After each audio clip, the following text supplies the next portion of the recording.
Génération Soccer vous est présenté par Puma. Toujours plus vite avec Puma.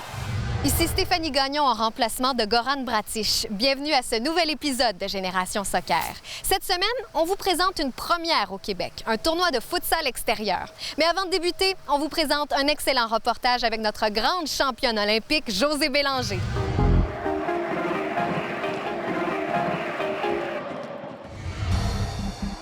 L'Olympienne québécoise Josée Bélanger vient de réaliser le plus grand accomplissement de sa carrière pendant les Jeux de Rio de 2016. Nous avons eu la chance de rencontrer l'attaquante de 30 ans pendant son bref passage à Montréal chez Café Barista, dans le quartier Huntsic. Josée, comment se passe ton retour de Rio? Est-ce que tu t'es remis de tes émotions? Je pense que c'est difficile de retomber à la normale, donc après avoir vécu toutes ces émotions-là avec cette médaille de bronze. Par contre, c'est agréable d'être de retour, de pouvoir partager mon parcours, mon histoire avec mes proches, ma famille, de partager cette médaille-là avec tous ceux qui ont contribué de près ou de loin. Donc, un séjour occupé avant de retourner à Orlando pour terminer ma saison professionnelle, mais également ressourçant.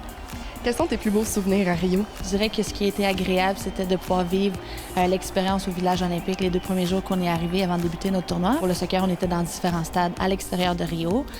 C'était intéressant de voir également que la foule à Sao Paulo était vraiment derrière nous, donc on était leur équipe favorite jusqu'à ce qu'on joue la finale de bronze contre le Brésil, l'équipe hôte. Ton rôle a changé souvent avec l'équipe canadienne, de passer de défenseur à attaquante. Où est-ce que tu te sens le plus à l'aise? Je pense que jusqu'à un certain point, je suis plus à l'aise dans le rôle de défense. Je pense que maintenant, j'ai beaucoup de fierté à arrêter les attaques adverses et puis de relancer nos attaques à nous. Donc, je pense que c'est un rôle qui me plaît. Comment est ta relation avec John Herdman?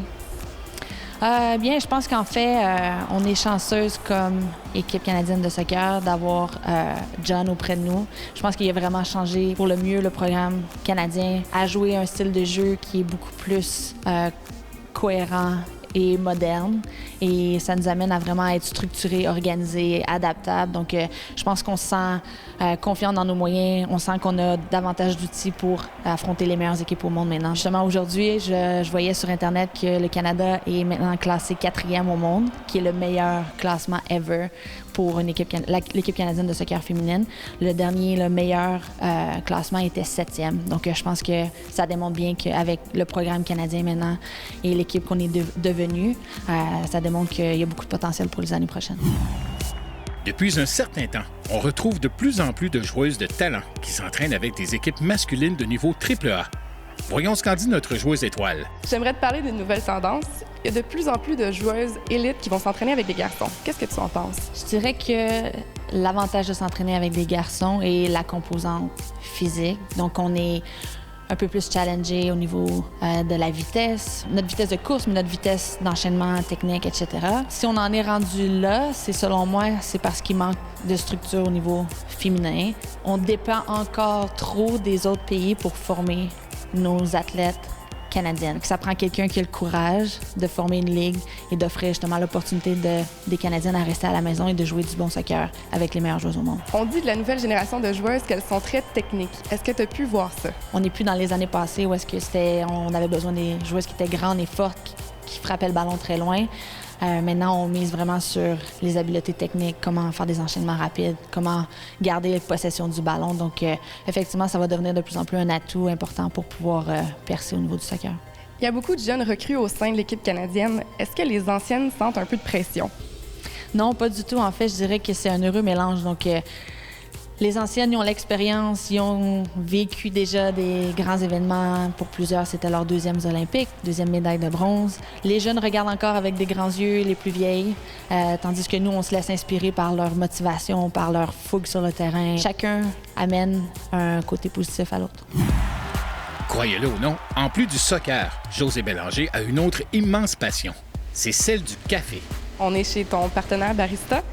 D'où vient ta passion pour le café? Je dirais que j'ai commencé à boire du café lorsque je suis arrivée au cégep, un peu plus quand j'étais à l'université. J'ai commencé à voyager un petit peu plus également, en Italie, en France, etc. Et puis, j'ai eu la chance d'aller dans différents coffee shops où est-ce que j'ai eu la chance de, justement, boire une variété de café. Donc, j'étais curieuse de venir voir comment on faisait, justement, les mélanges de café. Donc, je suis venue visiter. J'ai rencontré Alex Sereno, qui est un des propriétaires de Barista. Et Alex est également un entraîneur olympique. Donc, on avait cette passion-là également en commun. Tu as même un café à ton image. J'ai eu la chance de goûter à tout leur mélange de café et puis j'en suis arrivée à sélectionner celui qui me plaisait davantage. Et puis, on a fait un emballage avec ma figure et le nom est Podium Espresso, ce qui correspond bien avec maintenant ma médaille de bronze. Josée est une grande championne, ça, c'est clair pour tout le monde. Pour ce qui est de ses qualités en tant que designer de motifs sur les cafés, son ami Alex devrait l'entraîner encore un peu. Ah, c'est bon. Good. Pas mauvais, là, les dessins, là, c'est pas ça qui change le goût. Là. As-tu des projets futurs dans le domaine du café? Je suis pas prête à vendre le punch encore, mais effectivement, j'aimerais pouvoir profiter du domaine de ma passion pour le café. Donc, des projets à venir, mais à être révélés dans les prochaines semaines ou prochains mois. Josée, championne olympique, merci beaucoup. Merci à vous. Attends. Regarde ça. Et voilà. Ah, sérieux? Les Olympiques du café. OK, ça, là, c'est mieux qu'un petit cœur. Après la pause, un premier tournoi de futsal extérieur au pays.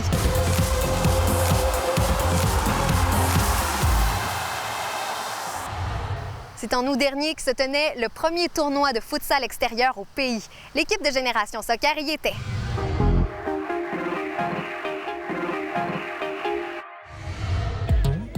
C'est bien connu. Le futsal se joue à l'intérieur. En août dernier, un tournoi très original se déroulait à Laval sur le premier terrain de futsal extérieur au pays. Même la meilleure équipe au Canada est venue compétitionner dans ce nouvel événement tout à fait unique. Alex, peux-tu nous parler un petit peu de qu'est-ce qui se passe ici aujourd'hui? Oui, en fait, c'est la Coupe Bergame, donc premier tournoi de futsal extérieur au Québec. Il y a 12 équipes au complet, 11 équipes qui viennent de la grande région métropolitaine et une équipe de Toronto, en fait. Donc le futsal, c'est bien connu, c'est un sport intérieur. Pourquoi avoir fait un tournoi extérieur? En fait, c'est qu'on a eu la chance de collaborer sur un projet d'un terrain de futsal extérieur. C'est quelque chose qui n'avait jamais été fait au Québec. Puis bon, on sait le futsal, c'est un sport qui progresse beaucoup. Et justement, c'est un mythe de dire que c'est un sport d'intérieur.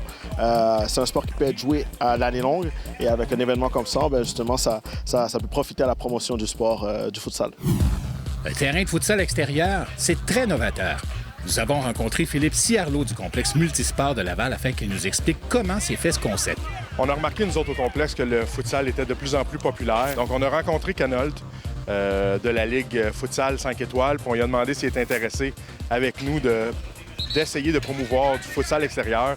On avait vu dans d'autres pays, il n'avait pas ici. Donc, on était les premiers un peu à être en soccer intérieur. Là, on a dit on va partir un nouveau style, puis on va être en soccer extérieur avec le futsal. Fait qu'on a commencé à faire les recherches sur la surface, sur les dimensions qu'on avait besoin. On a fait des recherches au niveau de la FIFA. Alors, au niveau de la FIFA, tu as tout le temps des conditions au niveau des dimensions, au niveau des espaces de dégagement, au niveau des buts et tout ça.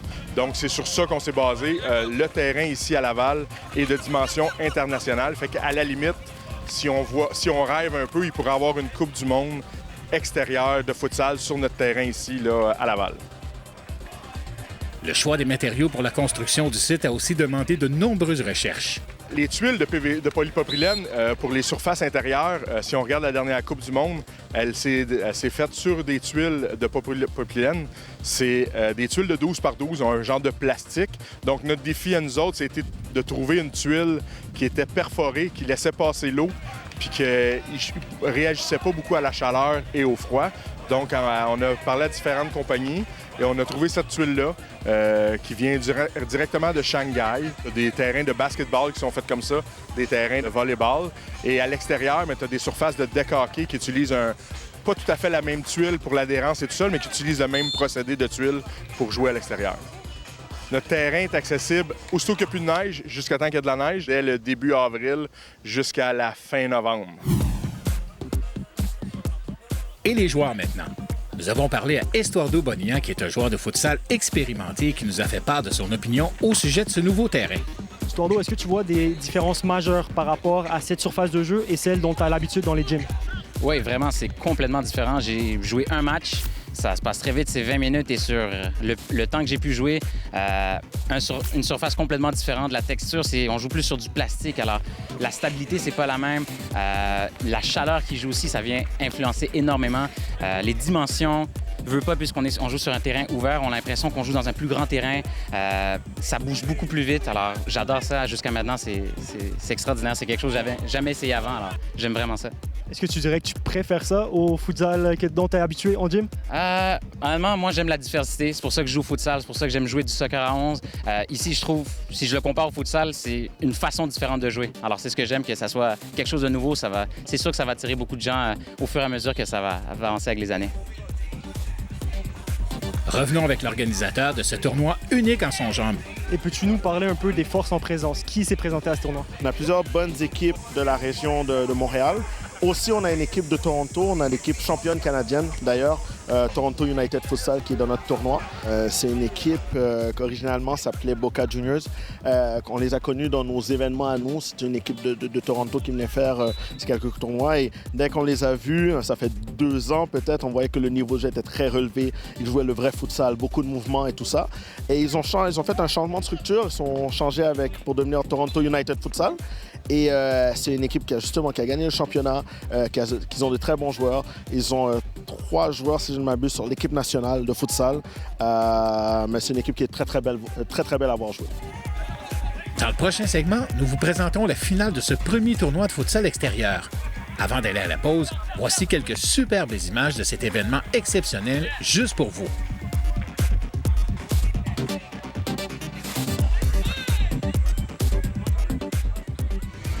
Après la pause, c'est l'histoire de David contre Goliath.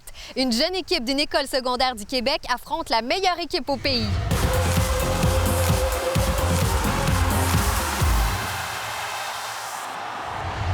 Pour ce segment de l'émission, on vous propose un match surréel entre les jeunes joueurs de l'école Georges Vanier à Montréal et les champions canadiens, le Toronto United Futsal Club.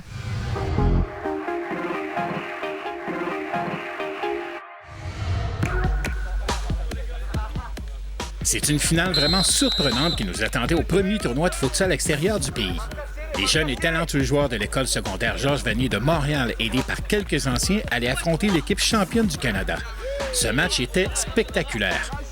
From then on, I thought we were going to open up a little bit more because they were going to start pressing us more and giving us more space, but they came back right away and tied it within a minute, 1-1, and it got a little bit tougher, and they gave us a good game. They were up twice in the game, but we showed hard. We came back 3-3 and won in overtime penalty shots.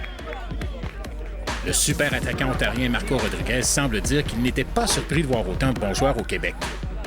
I think we got a little bit excited, and that's when space opened up, and that's what got him back in the match. And we had to work hard and get those goals back as soon as we can, and we did it. Were you at all surprised by the level of the team you faced in the final? Not at all. We knew that everybody here can play the game, and they showed out and gave us a match. En fait, la grosse surprise du tournoi était que personne ne s'attendait à ce que les jeunes joueurs de Georges Vanier ne donnent autant de fil à retordre à la grande équipe du Toronto United Futsal Club. Les beaux jeux s'enchaînaient les uns sur les autres et le match était spectaculaire. Nous avons tous été tenus en haleine jusqu'à la toute dernière seconde. Cette partie était par ailleurs très difficile pour les deux équipes car la chaleur avoisinait les 41 degrés. Yeah, it was very hard. Earlier during the day, it was a lot of heat, and it was really hard to breathe, but we managed to get over it, and we came through with the results that we wanted. Nous avons eu la chance de nous entretenir avec l'excellent et très offensif gardien Louis Caruso du Toronto United Futsal Club qui nous fait part de ses impressions. Louis, you had 2 hard but very different opponents in the semis, in the final. In the semis, I think there were older guys. In the finals, almost kids. Yeah.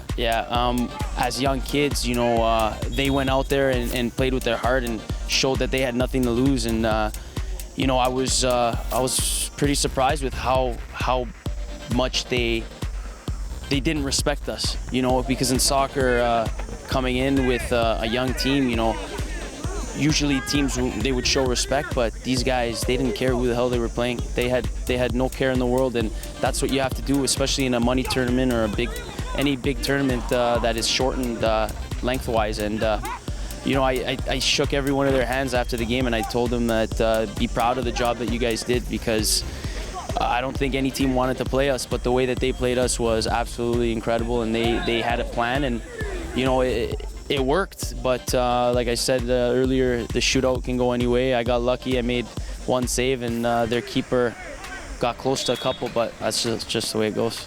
As a goalkeeper's perspective, how was it to have to chase the score all game long? Oh my God, it was heartbreaking. It was heart-wrenching. Like it sucks. It sucks. It really does suck as a soccer player and as a goalie, especially because there's only so much you can do as a goalie. That's why I try to get myself involved as much as possible. And you know, I did what I could. I got hurt, I think, in every game that we played today, but it was tough. But luckily, it can go any way in the shootout, and today it came out for us.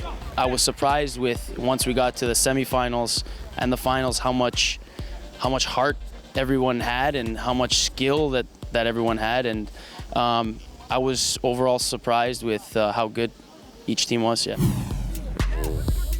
Le gardien de Toronto nous livre maintenant ses impressions au sujet de l'organisation de ce nouveau tournoi de futsal extérieur.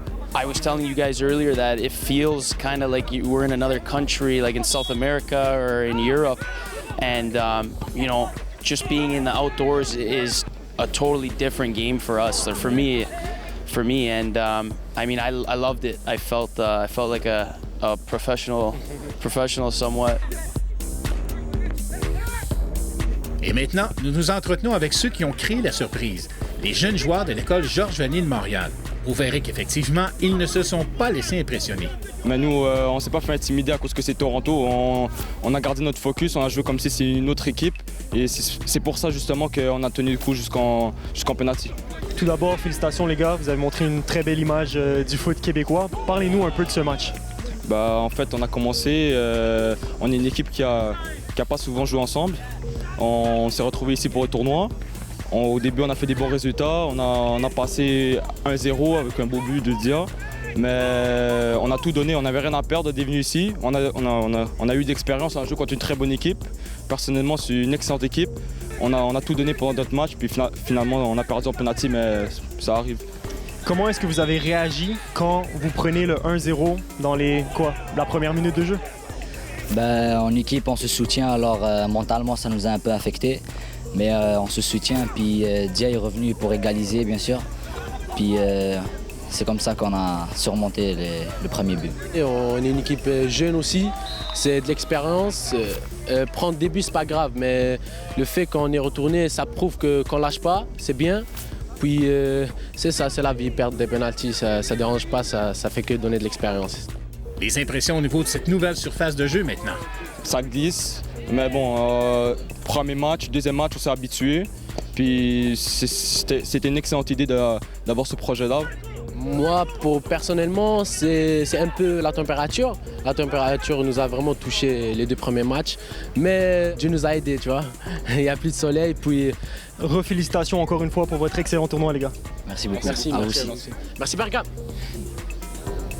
Rappelons, ce match a été remporté par Toronto en tir de pénalty, ce qui montre à quel point nos jeunes Montréalais avaient vraiment du talent. Ce premier tournoi de futsal extérieur au Québec a été une expérience vraiment fantastique pour les joueurs comme pour les spectateurs. Espérons que cet événement unique en son genre puisse se répéter en 2017. Les blessures au tendon d'Achille sont très courantes chez les sportifs en général. Après la pause, on vous montre comment les prévenir.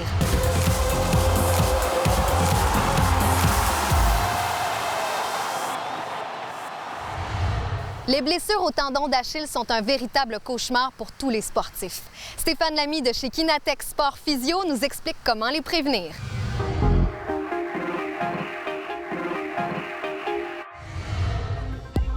Aujourd'hui, nous parlons de la prévention des blessures au tendon d'Achille. Bonjour Stéphane, aujourd'hui nous allons parler des douleurs au tendon d'Achille, plus particulièrement de la tendinite. Peux-tu nous expliquer qu'est-ce que c'est? Bon, en fait, une tendinopathie du tendon d'Achille, c'est tout simplement une espèce d'irritation des structures qui attachent les muscles du mollet sur le calcanéum, l'os du talon finalement. Donc si on regarde sur le modèle ici, là, on a notre tendon d'Achille qui est accroché finalement sur les muscles du mollet et qui vient s'accrocher juste ici sur l'os du calcanéum. Donc ce qui arrive, c'est qu'on va avoir une usure du tendon dans sa portion où il vient s'insérer sur l'os ici. Stéphane, peux-tu nous dire dans quelles circonstances survient cette blessure? En général, ça vient avec... c'est une blessure qu'on va voir plus tard dans l'âge, finalement. Les athlètes qui ont 30 ans et plus, en général, les monsieur, madame, tout le monde qui ont 40 ans et qui, en général, ont soit une augmentation du volume d'entraînement, un changement de surface sur laquelle ils s'entraînent, ou qui ont eu un certain nombre de blessures dans le passé, des petites blessures, mais qui n'ont pas nécessairement été douloureuses, puis on arrive à un point de saturation finalement. L'autre aspect à considérer aussi, c'est le soulier, parce que quand on change de soulier, on peut changer un petit peu l'assise ou en fait l'angle entre le devant et l'arrière du pied, ce qui fait en sorte qu'on met un tout petit peu plus de tension. Puis des fois, juste 2-3 mm, c'est assez pour causer une irritation sur le tendon d'Achille. Donc, Stéphane, montre-nous comment on peut traiter les blessures. OK, donc dans un premier temps, on va prendre une balle. OK, ça peut être n'importe quel type de balle. Moi, je préfère les balles de lacrosse ou une balle de massage carrément avec des petits piquants, là. Et ce qu'on va faire, c'est la mettre sous le mollet et on va aller passer la balle le long du mollet finalement, donc le long du muscle du mollet pour réduire la tension. C'est une espèce de massage. On peut le faire soit en bougeant ou en restant statique si c'est trop douloureux, jusqu'à ce qu'on soit capable de prendre un peu plus de tension. Puis on va faire ça aux alentours de 4-5 minutes, au moins une fois par jour, mais je recommande souvent 2 fois par jour. Donc, la deuxième phase du massage, on a fait déjà un massage sur le mollet. Ce qu'on va faire maintenant, c'est faire un massage pour les muscles du pied. Donc, ce qu'on va faire, c'est prendre une balle, la mettre au sol, mettre le pied par-dessus et on va aller masser les muscles de l'arche du pied pour réduire la tension sur le tendon d'Achille. On va faire ça, encore là, un 4 à 5 minutes, au moins une fois par jour, sinon 2. Donc, ce qu'on va faire maintenant, c'est qu'on va grimper sur une marche. C'est un exercice de renforcement excentrique. Donc, l'exercice va se faire en 2 temps. On va commencer dans un premier temps, on va se trouver une marche. Ça peut être une marche d'escalier, comme ça peut être un petit tabouret qu'on met près d'un mur. On va monter à 2 pieds et on va redescendre sur le pied qui est affecté jusqu'à ce que le talon descende plus bas que la marche. Donc, on va faire 15 répétitions comme ça et 3 séries. Ça, c'est la première phase. La deuxième phase, on va plier les genoux un tout petit peu et on va faire exactement la même chose, c'est-à-dire on monte sur la pointe des pieds et on redescend seulement sur le pied qui est affecté.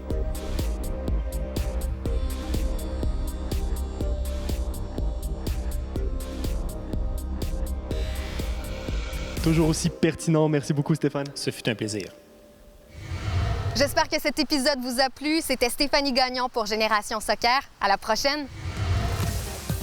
Génération Soccer vous a été présenté par Puma. Toujours plus vite avec Puma. Génération Soccer utilise exclusivement de l'équipement audio professionnel AKG.